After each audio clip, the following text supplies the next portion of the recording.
Hey everyone, welcome to Keymaster Insights. In today's guide, I'll be covering Blood DeathKnight, specifically focusing on Mythic Plus with the new Deathbringer hero talents introduced in the War Within.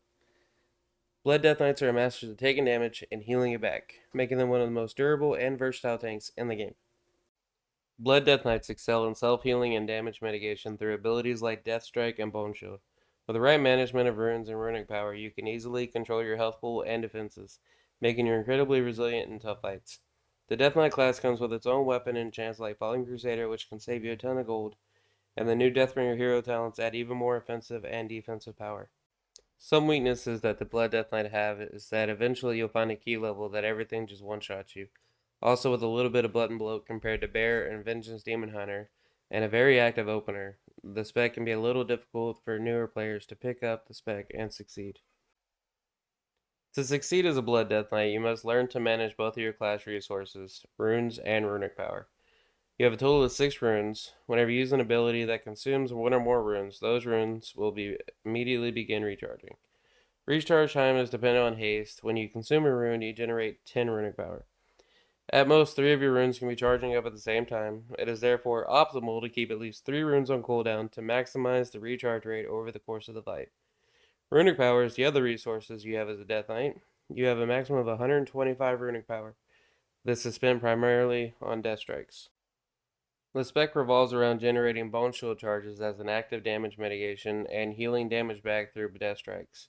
Staying within your death and decay increases your haste by 5%, damage by 6%, increases your healing received by 5%, and allows Heart Strike to cleave up to 5 enemies. Deathbringer is the strongest hero talent for Mythic Plus as it provides the most offensive and defensive benefits. However, the defensive benefits are all dependent on managing your runes well and playing optimally. Reaper's Mark travels to a nearby enemy after it explodes, allowing you to have multiple active at once. Additionally, you have a 30% chance after it explodes if 40 stacks are expiring for your Merowin to apply Reaper's Mark. Finally, when Reaper's Mark explodes, it applies a 5% physical damage reduction to targets and has a chance to make enemies take more damage. There are 3 methods in which Reaper's Mark can be applied to a target. Casting Reaper's Mark on the target. When Reaper's Mark explodes, it can travel to a nearby enemy, which is currently not affected by Reaper's Mark, or casting Merowin with Exterminate stacks has a 30% chance to apply Reaper's Mark to the target. Your goal is to have as many Reaper Mark active as possible to increase the damage potential of the explosions from Exterminate and Wave of Souls uptime. You'll also get higher uptimes on Soul Rupture, which will reduce your physical damage taken.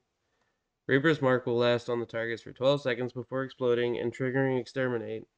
However, you can detonate it early by dealing Shadow or Frost damage 40 times. These stacks can be applied by a myriad of abilities.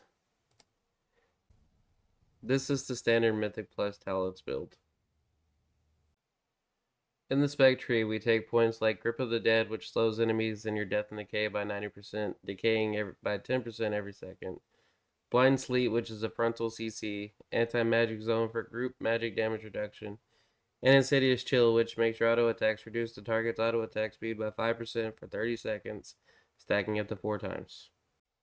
In the class tree, we'll be taking points in Shattering Bone to deal damage when our bone shield charges are consumed, dealing triple damage if you're standing in your death and decay. Purgatory to act as a cheat death, and we also take Insatiable Blade, which makes Dancing Rune Weapon generate 5 bone shield charges, and when a charge gets consumed, it reduces the cooldown of Dancing Rune Weapon by 5 seconds.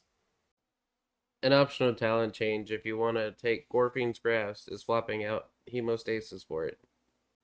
Our ideal opener will look something like this. Precast Death and Decay, cast Death's Caress and Raise Dead at the same time, cast Dancing Rune Weapon, cast Reaper's Mark, cast Abomination Limb, cast Blood Boil, cast Bone Storm, cast Hurt Strike, cast Death Strike, cast Heart Strike, cast Tombstone.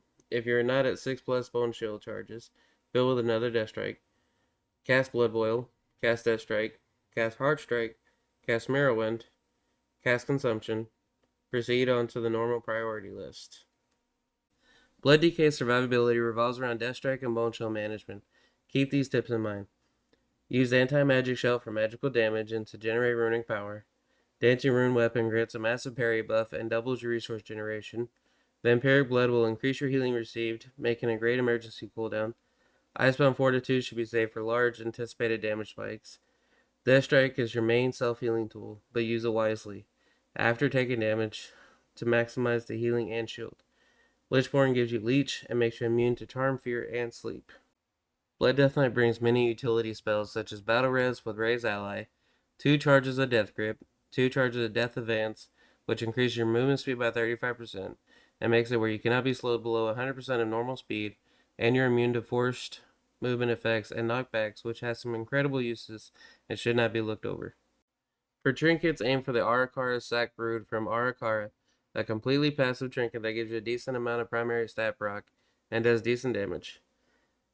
And the Spare Meat Hook from Necrotic Wake and Mythic Plus that has strength and an on-use effect that does great damage. You could also look into the Silken Chain Weaver from Delves. It has a great effect for Mythic Plus that reduces enemies' attack speed for 15 seconds and has a short 1-minute cooldown. These trinkets offer a great balance of offensive power and defensive utility. You should also keep an eye on the Blood Decay tier set, which enhances Bone Shield charges and damage reduction. Our tier set is very passive this season, but it's definitely worth attaining. The 2 set, while you have 1 or more Bone Shield charges, the damage you take is reduced by 2%. Losing a Bone Shield charge has the chance to reduce the damage you take by an additional 1%, up to 3% for 6 seconds. The 4 set, your damage is increased by 1% per active Bone Shield charge. Taking damage while below 6 Bone Shield charges has a chance to generate 1 to 2 Bone Shield charges. Our stat priority is item level, followed by around 5% haste, followed by an equal mix of mastery, crit, and versatility. The reason for 5% haste is to let you fit 3 Blood Boil casts in your Reaper's Mark window, increasing the number of stacks it generates by a large amount. Beyond this point, the addition of more haste does not interact much with a wider kit of Deathbringer, and you are better off getting other stats. For enchants, we want Rune of Falling Crusader for your weapon, Curse Critical Strike or Radiant Critical Strike on your rings. For the chest piece, go with Crystalline Radiance, and for your cloak, consider Wing Grace for avoidance or burrowing rapidity for speed. For bracers, you want Chant of Armor speed. For legs, you want to use the Stormbound Armor Kit. And for boots, you want to use the Defender's March. For gems, you should use the Culminating Blasphemite in your first available gem socket and fill every other slot with a versatile ruby. For consumables, use the Flask of Alchemical Chaos as your default flask, and in terms of food, eat a feast if it's available. Otherwise, use Outsider's Provisions. For DPS potion, use the Temper Potion for increased secondaries. And don't forget to use the Algari Healing Potion for absolute emergencies.